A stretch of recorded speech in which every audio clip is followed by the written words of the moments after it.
cycle, ano gagawin? O, rechecking ng pulse and breathing. Anong sasabihin after?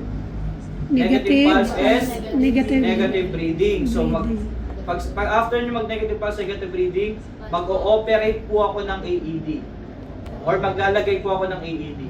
Naintindihan? So, ngayon, pagkasabi nyo ng ganon, hubaran nyo kaagad yung pasyente. Hindi nyo na kailangan sabihin yung ginagawa ko, yung sinasabi ko kanina, bubuksan ko po, i-on. Hindi na ganon ha, sinabi ko lang yun for video purposes lang. Naintindihan? Next. O, nalagay na yung AED. So, kanina sabi ko, diba, wala pong hawak sa pasyente, yun, sasabihin nyo yun. Naintindihan po? Dapat po na marinig ng tao yun. Wala pong hawak sa pasyente, magpapadala ng kuryente yung AED. So, huwag yung sabihin na kukuryentehin ko yung pasyente. Huwag ganun ha. Before dati ina-allow yan, pero hindi na kasi nagkakos yan ng mass panic pala, sabi. According to newer researches, hindi na pwede siyang gamitin. So, ang gagawin na lang, magpapadala po ng shock ang AED. Naintindihan po? So, pag narinig nyo na yung shocking, in 3, 2, 1, tapos pindot. So, pag napindot na, sasabihin ng AED, shock delivered, start CPR. Pag nag-start CPR na, 5 cycle ulit. Naintindihan po? After 5 cycle, full cycle ulit, ano gagawin next? Check ulit. Lagi yan ha. After 5 cycle, laging check. Check ulit. So, tapos 10 seconds ulit yan. This time, positive pulse, pero negative yung breathing. Ano na yung gagawin? Rescue breathing na po. So, rescue breathing, again, 24 din po yun. Shortcut ko lang. No? So, 1, 1002, 1003, 1. Or pwede naman 1, 1002, 1003, 1001. Ganon. Hanggang 24 po yun kung adult.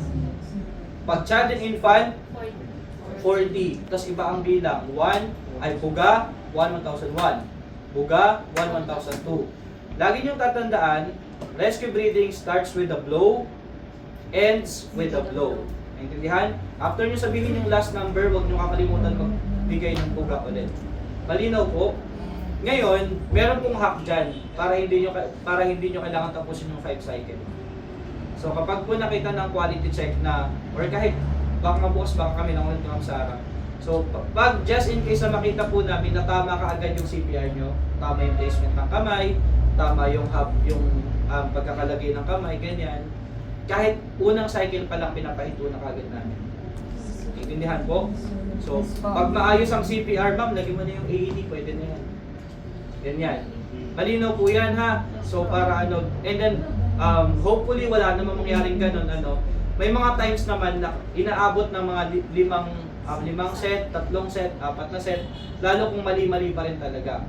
Kasi hindi ka pwedeng tumayo dyan hanggang hindi tama ang CPR. Malinaw po. So lahat mag-a-adjust, lahat tayo late makaka-uwi kung ganun na mangyayari. So hopefully makapag-practice ng tama, maayos natin ang pag-CPR natin. Malinaw po. So bukas, itong mga dummies iiwan namin dito para meron kayong pagpapracticean. Kung nagtataka kayo kung ano yung pinindot ko sa AED, sa remote, ito lang po yan. Ito, yung logo na to. Ito yung logo na to na parang magkapatong na pads. Ayan, ito po siya. Yan. Ito ha, yung magkapatong na pads na to. Ayan lang po yung pinipindot dyan. Ito lang. Sir, dito sir. Ito po. So ayan lang naman yung